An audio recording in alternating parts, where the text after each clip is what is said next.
Test है आप लोग का?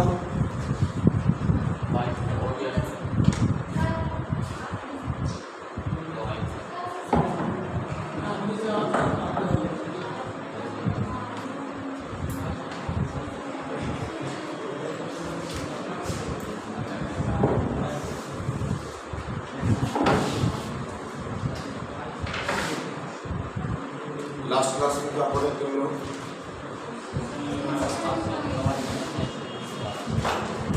क्या लिखवा रहे थे?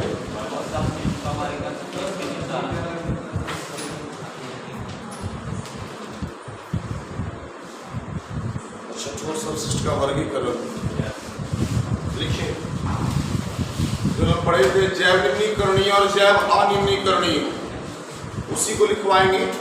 वो पिछले क्लास में भी लिखवाए थे, लेकिन अगर जो प्रश्न पूछता है उसके पैटर्न पर लिखवाएंगे। उसमें था एक जैव निम्नीकरणीय, एक जैव अनिम्नीकरणीय। तीसरा उसमें कचरा होता है पुनः चक्रीय, एक कचरा उसमें बढ़ जाता है अपशिष्ट। अपशिष्ट का मतलब होता है कचरा, वैसे अवांछित पदार्थ जो हमारे घरों से निकलता है, जिसका हमारे लिए कोई उपयोग नहीं है। जैसे मार्केट से मम्मी खरीद के लाई कर दो, कद्दू के छिल दिए, तो छिलना के क्या काम हमको है? कोई काम? जो छिलका निकला उस छिलका का कोई काम है? मान ली उसको डस्टबिन में डाल दिए, सुबह प्रातः काल आप उठे और उठने के बाद पूरा घर में आप झाड़ू लगाते हैं, जो कचरा निकलता है उसको आप डस्टबिन में जमा कर लेते हैं। तो या फिर ये सब तो सूखा कचरा हुआ आपका जो घर से निकला हो, गीला कचरा हुआ जो किचन से निकला। अब गीला कचरा सूखा कचरा सब मिला करके आप बना दे रहे हैं जैव निम्नीकरणीय कचरा के रूप में। मैंने आप इसको सड़ा के गला करके दोबारा मिट्टी में चला जा रहा है। एक कचरा था जिससे प्लास्टिक निकलता है घर से हम लोग का, किचन से, शीशा का बोतल वगैरह निकलता हमारे किचन से, वह जैव अनिम्नीकरणीय है। जो कि प्लास्टिक, शीशा का बोतल, एल्युमिनियम का टुकड़ा वगैरह का जो निकलता है।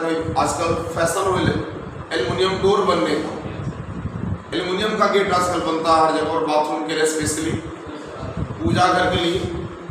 अब वो जब कटेगा तो उसका बुरादा निकलेगा एल्युमिनियम का, इस कटिंग छटिंग गिरेगा, वो आप सब आपका क्या है?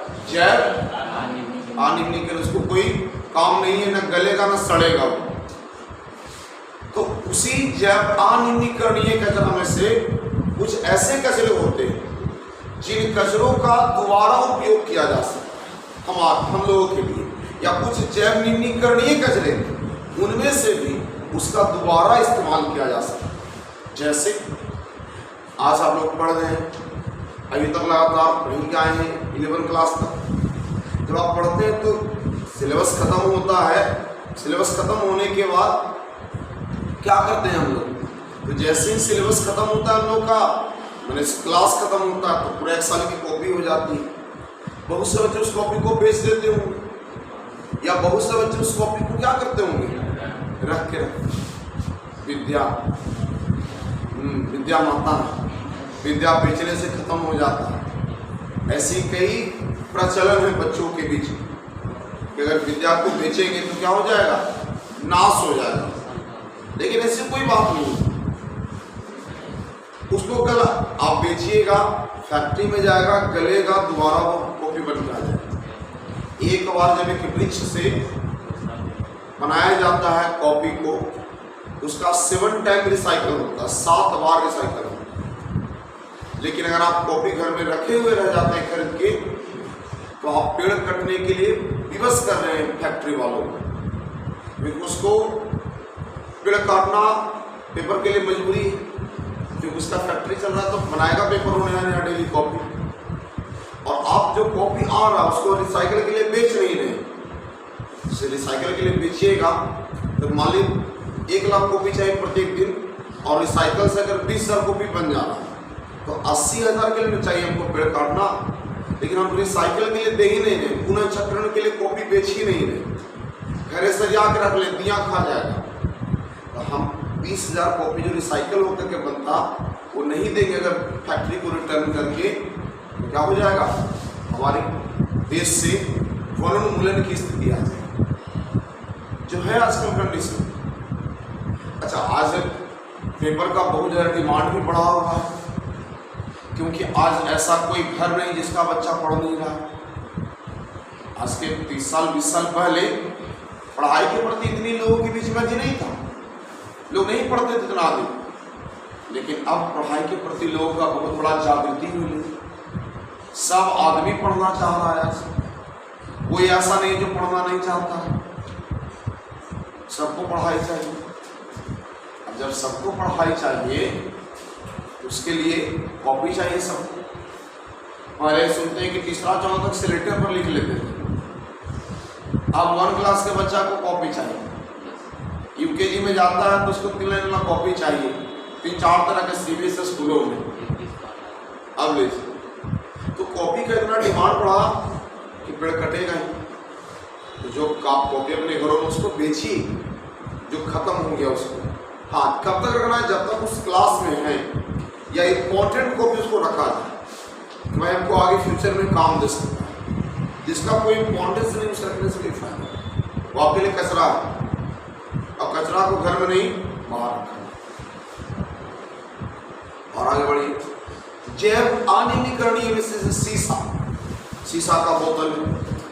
अब मान लिया कि आपके घर में सॉस वगैरह आता होगा, chilli sauce, tomato sauce, soya sauce, सब शीशे के बोतल में आता है। उस शीशे के बोतल को हम लोग क्या कर देंगे? बेचेंगे कबाड़ी वाले को, वो दोबारा फैक्ट्री में बेचेगा। हम बताएंगे उस दिन। और मैंने बोला था प्लास्टिक वाला, पटना की कहानी बताएंगे, ऐसे दूध वाले प्लास्टिक को लोग जमा करते हैं, उससे क्लिप और कंघी और छन्नी खरीदते हैं, छन्ना खरीदते हैं। तो ये खरीदने का क्या सिस्टम है? तो प्लास्टिक क्यों खरीदता है आपसे? प्लास्टिक इसलिए परचेजिंग करता है ताकि उसको वो दोबारा बेच करके पैसा कमा सके। क्या में भी अगर वैसे लोग घूमने लगेंगे तो एक को आदमी नहीं फेंकेगा आपका, सब आदमी रख लेगा, क्योंकि सबको चाहिए पैसा। वो तीसरा कचरा, बस उसी को हमको लिख देना है। लिख लीजिए,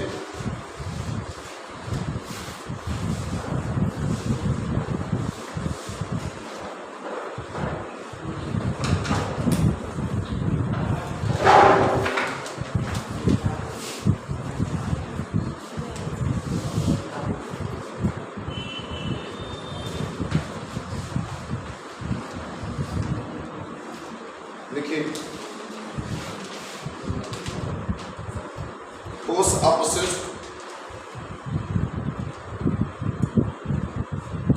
अपशिष्ट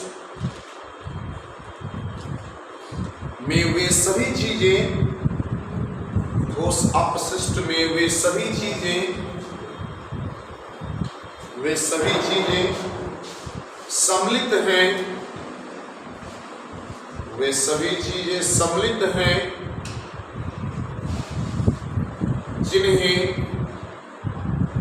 सभी चीजें सम्मिलित हैं जिन्हें हम कूड़ा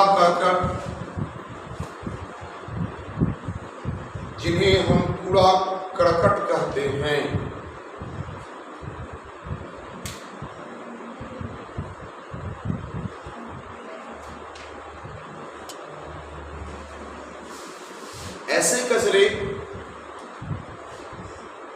ऐसे कचरे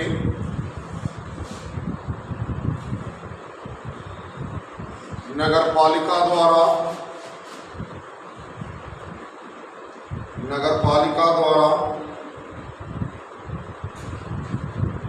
एकत्रित किया जाता है। नगर पालिका द्वारा एकत्रित किया जाता है।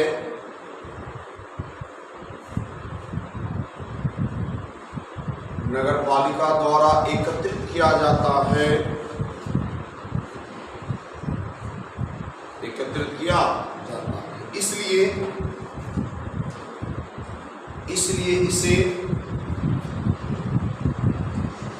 नगर पालिका अपशिष्ट भी कहते हैं। इसलिए इसे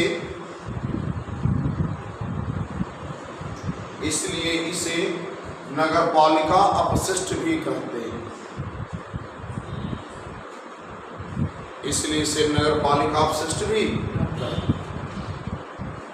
नीचे लिखिए, स्टार बना के देखिए,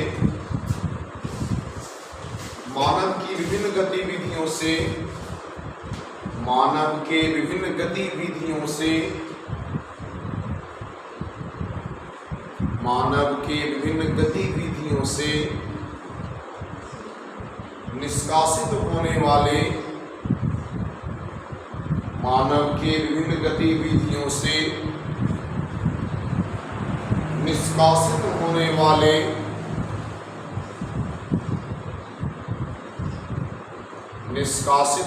वाले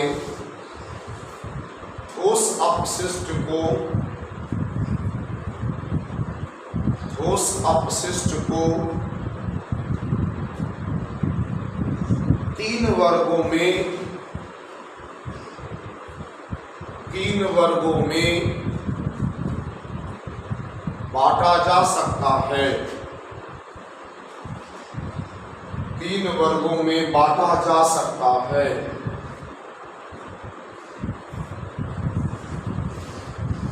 तीन वर्गों में बांटा जा सकता है। पहला, जैव निम्नीकरणीय अपशिष्ट, जैव निम्नीकरणीय अपशिष्ट,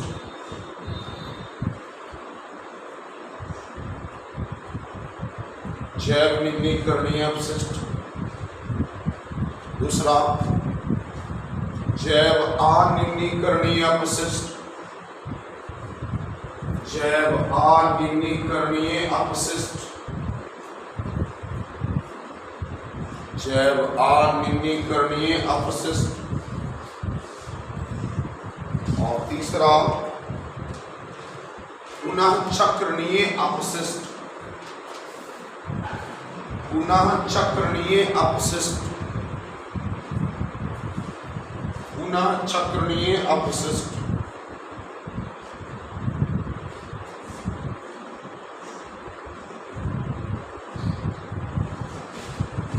चलिए फॉर्म लिख के डैश, जैव निम्नीकरणीय अपशिष्ट लिख के डैश, जैव निम्नीकरणीय अपशिष्ट लिख के डैश। देखिए, वैसे अवांछित पदार्थ, वैसे अवांछित पदार्थ जिनका जैविक निम्नीकरण, जिनका जैविक अपघटन, सबसे अच्छा लिखिए, जिनका जैविक अपघटन, जिनका जैविक अपघटन जीवाणुओं द्वारा संभव है, जिनका जैविक अपघटन जीवाणुओं द्वारा संभव है,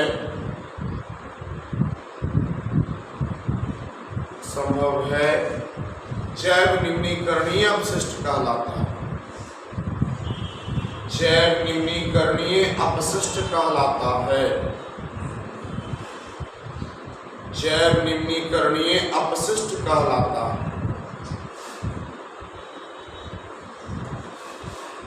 जैव निम्नीकरणीय अपशिष्ट कहलाता है।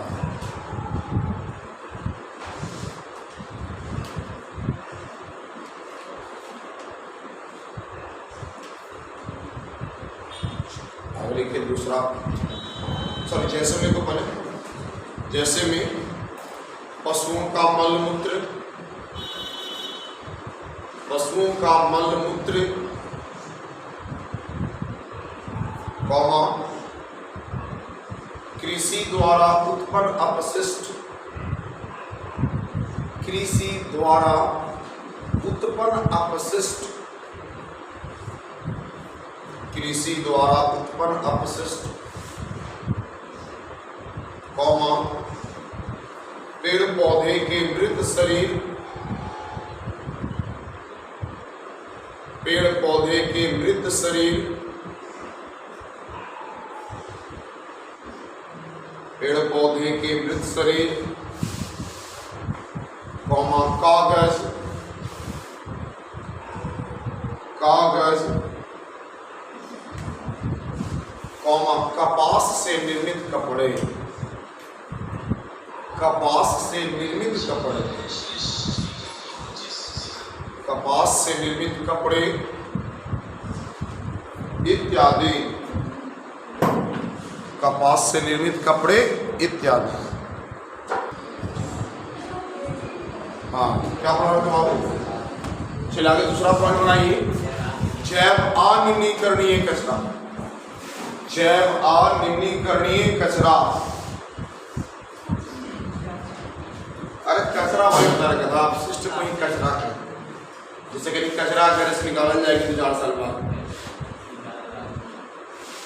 कचरा तो लोगों जी नहीं बहुत ज्यादा 5 साल के 5 साल का कचरा की तरह घर से निकाल हो जाएगा।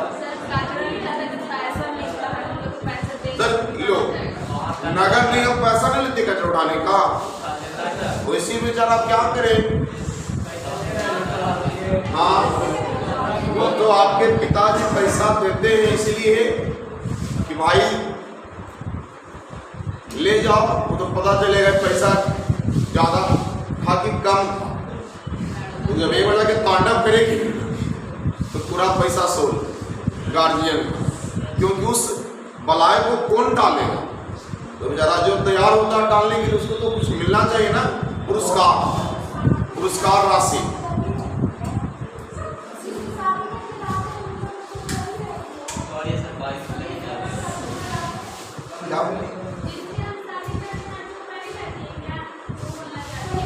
कभी नहीं हो तो सब बोलते सब कचरा घर से निकालते हैं।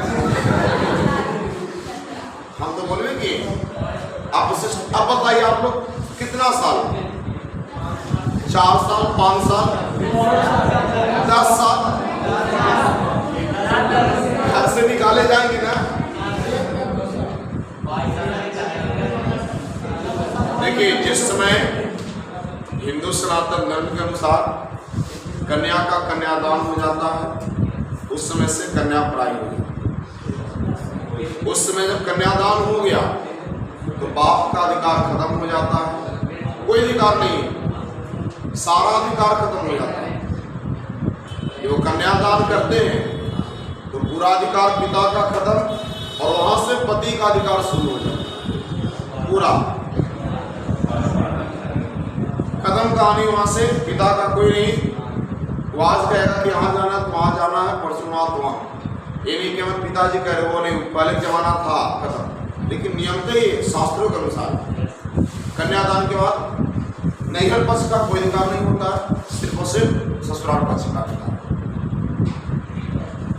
इसलिए अब पराई हो जाती है, इसलिए हम कह रहे हैं ऐसा कोई बात नहीं। जैव अनिम्नीकरणीय अपशिष्ट, देखिए वैसे अवांछित पदार्थ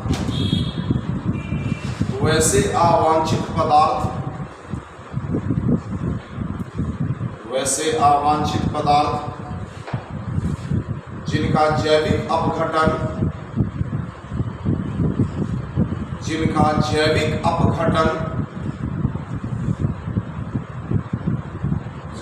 जैविक अपघटन नहीं हो पाता है, जैविक अपघटन नहीं हो पाता है, तथा जो अपने स्वरूप को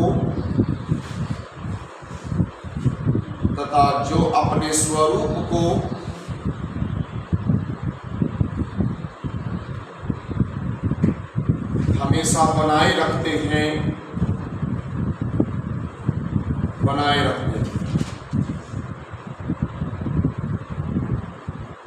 जैव अनिम्नीकरणीय अपशिष्ट कहलाते हैं। जैव अनिम्नीकरणीय अपशिष्ट कहलाते हैं।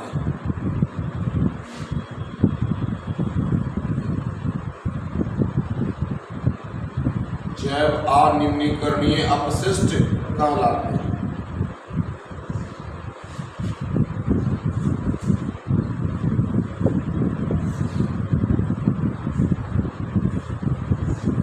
जैसे पीड़कनाशी,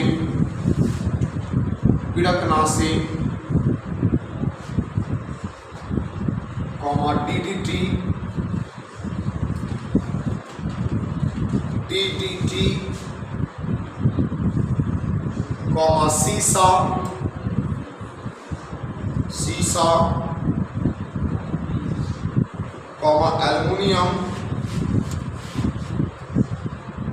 एल्युमिनियम, इत्यादि।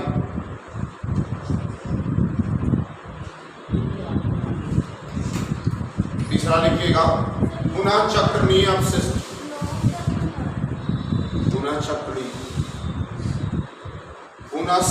चक्रणीय अपशिष्ट।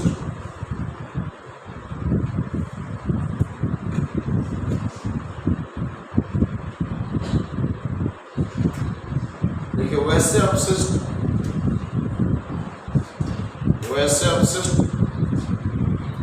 जिन्हें पुनः चक्रण द्वारा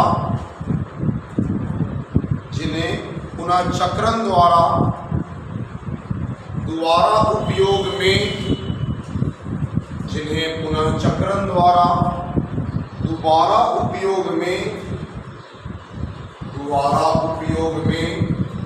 आने वाली वस्तुओं में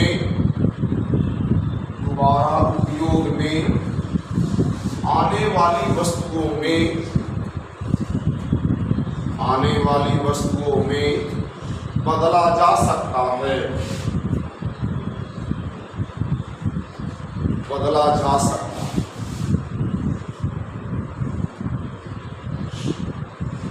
सकता है, पुनः चक्रणीय अपशिष्ट कहलाता है,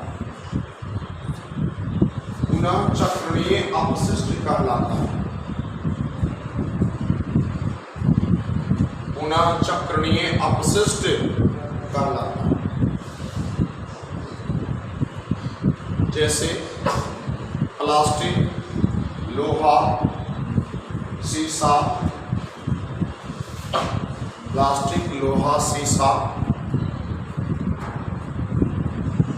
एल्युमिनियम इत्यादि। प्लास्टिक, लोहा, शीशा, एल्युमिनियम इत्यादि।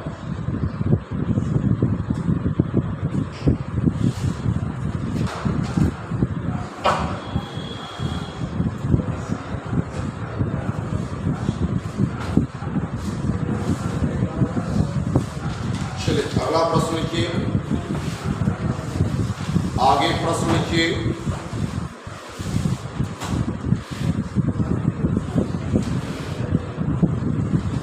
देखिए ध्वनि प्रदूषण से आप क्या समझते हैं? ध्वनि प्रदूषण से आप क्या समझते हैं? ध्वनि प्रदूषण से आप क्या समझते हैं? ध्वनि प्रदूषण से आप क्या समझते हैं? इसके दुष्प्रभावों को बताएं। ध्वनि प्रदूषण से आप क्या समझते हैं? इसके दुष्प्रभावों को बताएं। ध्वनि प्रदूषण से आप क्या समझते हैं?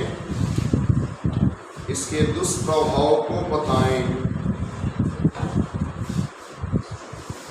हम परिभाषा बनाने के लिए आप लोग को सिखाए थे कि कोई भी प्रदूषण कहे बस अपना काम करना है और उसको आसानी से क्या बना देंगे? प्रदूषण से ध्वनि प्रदूषण, जल प्रदूषण, वायु प्रदूषण, मृदा प्रदूषण, जो कहेगा सब में खाली एक चीज हटाना, एक चीज जोड़ना। याद है? बोले थे इसी बात, तो लिखिए फिर देर किस बात का।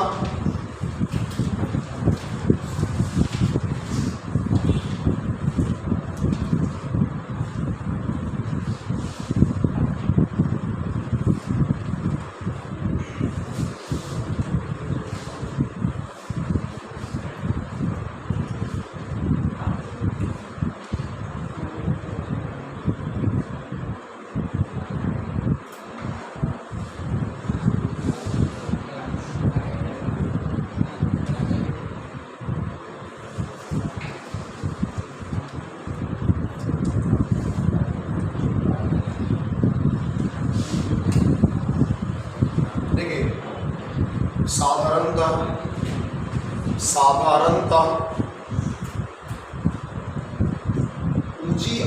अनचाही ऊंची आवाज, साधारणतः अनचाही ऊंची आवाज, साधारणतः अनचाही ऊंची आवाज आवाज को शोर कहा जाता है। ऊंची आवाज को शोर कहा जाता है तथा इससे होने वाले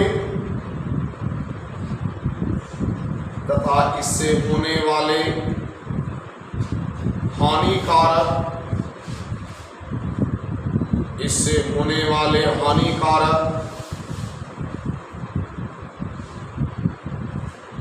परिवर्तन को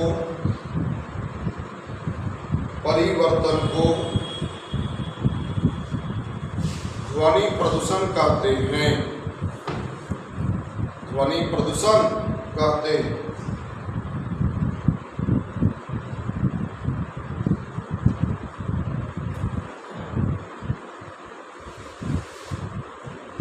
लिखेंगे स्टार बना के।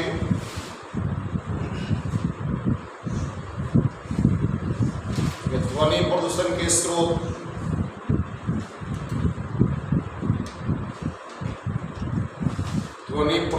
स्रोत पहला पटाखा। दीपावली में छोड़ेगा जी, गर्दा उड़ा देगा ना, आसमान पटाखा। देवकानी बाबा रामदेव पटाखा निकाले होंगे, जैविक पटाखा।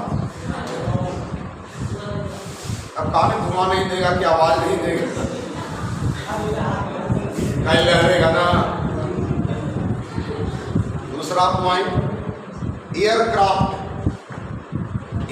समझते हैं, जंगी जहाज, लड़ाई वाला जहाज। लड़ाई वाले जहाज को हम लोग छत ऊपर से गुजारेगा तो सब खिड़कियों को तोड़ देगा। उसकी आवाज की प्रबलता, बहुत आवाज करता है। एयरक्राफ्ट,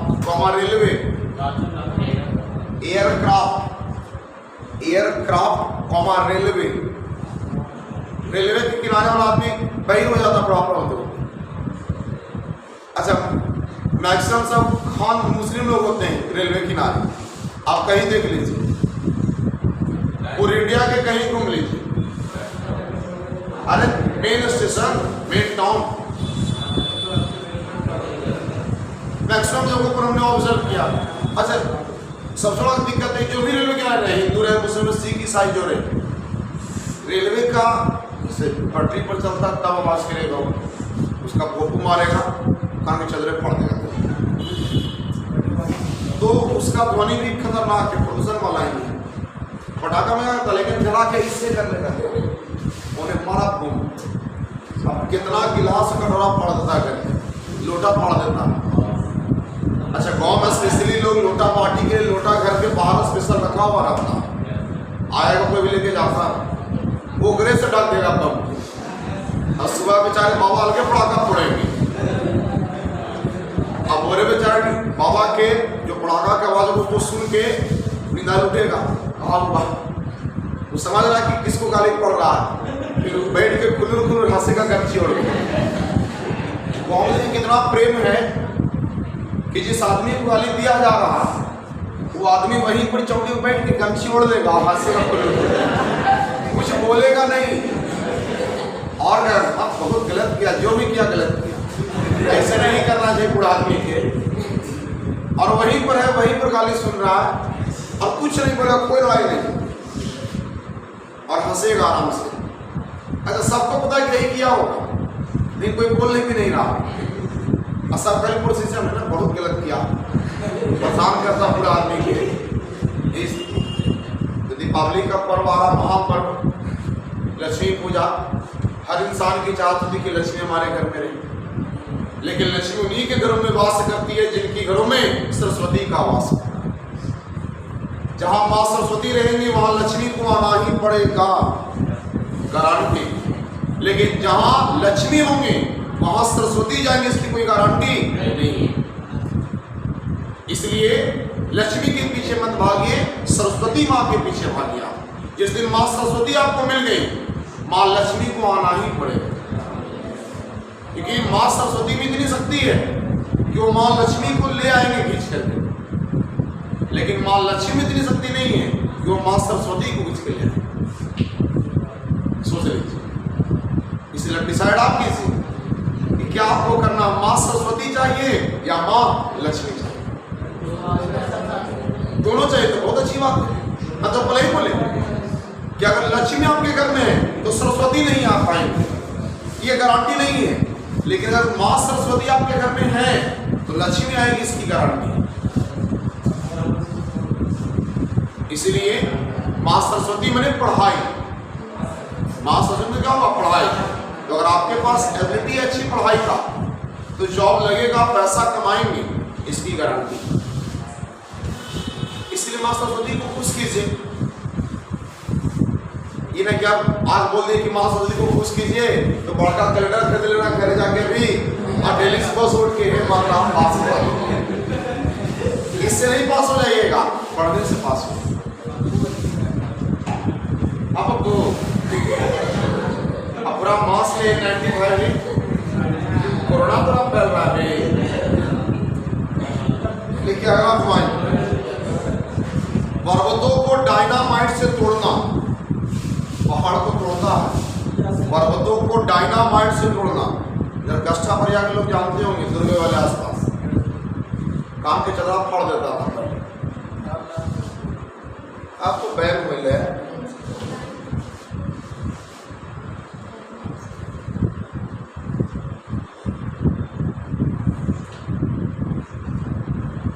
अगला, परिवहन वाहन, परिवहन वाहन मैंने बस, ट्रक, टेम्पो।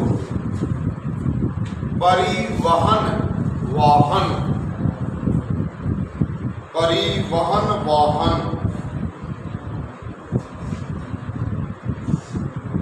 पांचवा, कृषि उपकरण, कृषि उपकरण। कोई छटके से हो जाएगा, कृषि उपकरण। चलिए,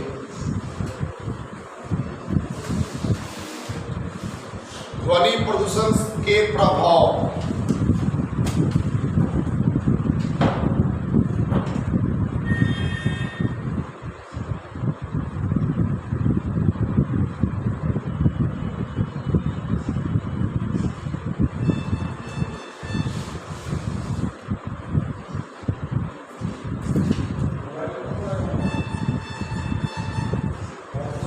ये मोबाइल ले जाना पड़ा।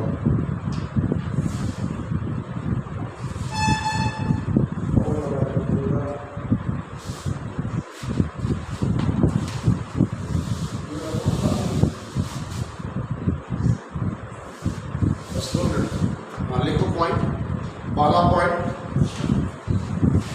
Point number 1, बहरापन। अगर खूब तेज आवाज सुनिएगा तो चौपट हो जाएगा फैन में। बहरापन, हाँ गया, बुढ़ापा में कहा के आई का हुआ, ये जो आवाज होता है बाबा वगैरह का क्यों हो जाता है, इसके डाउन होने से। दूसरा पॉइंट, सिर दर्द। डीजे उजे के पास आप लोगों को तो नहीं होता वैसा, लेकिन नियमता होना चाहिए। सिर दर्द, ये दोबारा बोलने वाला चीज था। तीसरा, अनिद्रा। अनिद्रा मतलब नींद ना, ध्वनि प्रदूषण अनिद्रा हो जाएगा। लेकिन देखिए डीजे वाले को बेवकूफ वही सो जाएगा, और कोई दिक्कत नहीं रहता। आगे डीजे बज रहा है, वो आदमी क्या रहेगा, पीछे सुता रहेगा। या फिर देखना आदमी वाले को जो लाइट शादी का लगाता है, वो आदमी जनरेटर के पास ऊपर का वो बक्सा रख ले रहता है, और बक्सा पर बगल में जनरेटर चल रहा, फटाफट मार ले। और हम लोग उसको आवाज में से दिक्कत होता है। और उसका आदमी रहेगा वो जनरेटर के पास सोएगा, कहीं नहीं सोएगा, और वहीं पर वो बक्सा रहेगा, ऊपर पर लगेगा गद्दा बिछौना और सोए हुआ, और सुता रहेगा पूरा नींद में ना। कैसे नींद आता सोच लीजिए। कौमा, रक्तचाप में वृद्धि, ब्लड प्रेशर बढ़ जाएगा। रक्तचाप में वृद्धि, रक्तचाप में वृद्धि।